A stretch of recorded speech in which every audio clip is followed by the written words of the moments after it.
Good morning, everybody. We didn't get much sleep, but we still have an amazing show for everybody today. Thank you guys so much for joining us last night. We had a ton of fun doing that live coverage. A lot more to talk about from the debate, and we've got some great guests to do it, including Adam Green, big Elizabeth Warren supporter. We'll hear what he has to say. Also, all of the fundraising numbers for this quarter are in, and they are very revealing. So we will dig into all of that and more today on Rising.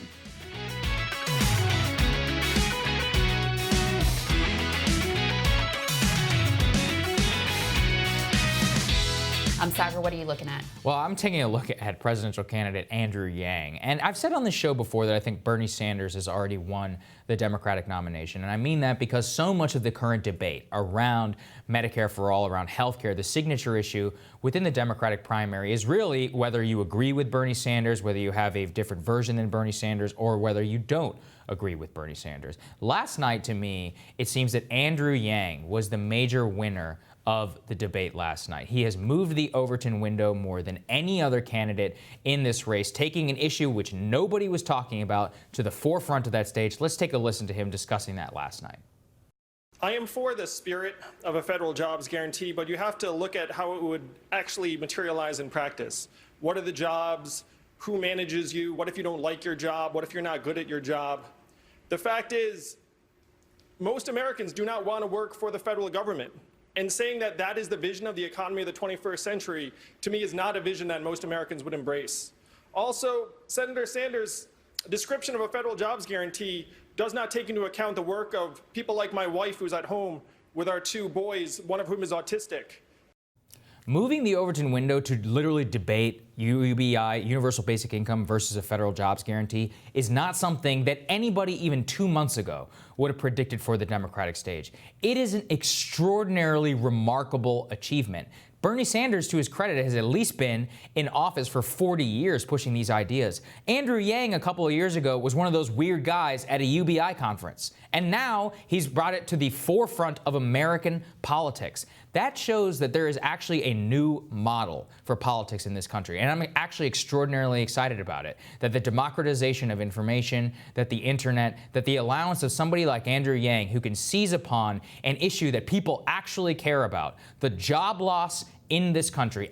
Like he said last night, I actually don't even particularly agree with him on the issue of whether it's automation or trade policy. However, everybody can look around and know that your malls are closing, that there are kiosks. They can feel the malaise and the depression that aches within so much of the middle and the working class within our country. And with all of the impeachment nonsense that is going on here in Washington, guys like Andrew Yang can come on that forefront, move the party to a direction that forces people like CNN, who, by the way, probably didn't even know what UBI was even a week ago, in order to spend over 10 minutes debating that issue, asking each one of the candidates. So to me, he is the unequivocal winner of last night. And Crystal, no matter what happens, he's changed the conversation forever. Yeah. That is, I mean, that's insane. We have to sit back and think about that. It's absolutely astonishing. And I think the other candidates could learn a lot from what Andrew Yang has done here. If you actually have a vision and raise something that is important and have a real solution for it, even if that solution, I mean, look, if you had polled, if you poll the American public on UBI, it's not incredibly popular. If you had polled them at the beginning of this campaign on UBI, they would have just been like, what is that? I have no idea. So even if your policy is unheard of, even if it is radical, even if it is outside of the comfort zone, if you are willing to forcefully articulate an actual vision, people will come along with you and you can change the debate. Yeah. I also personally like that moment because obviously we're the ones who got both of them on record.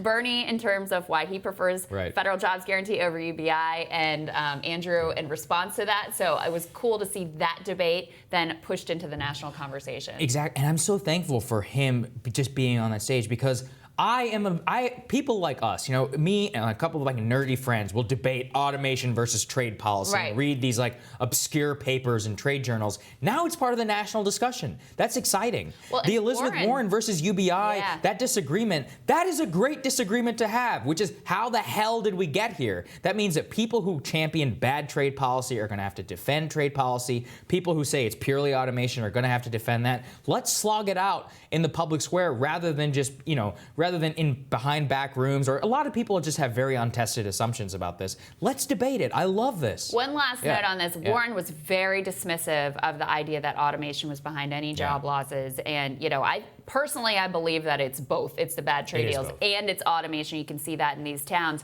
But when you think about what Ryan Grimm was talking about last night with Iowa and the 15% threshold, she just guaranteed that no Yang supporters are going over to her. True. That door is now closed.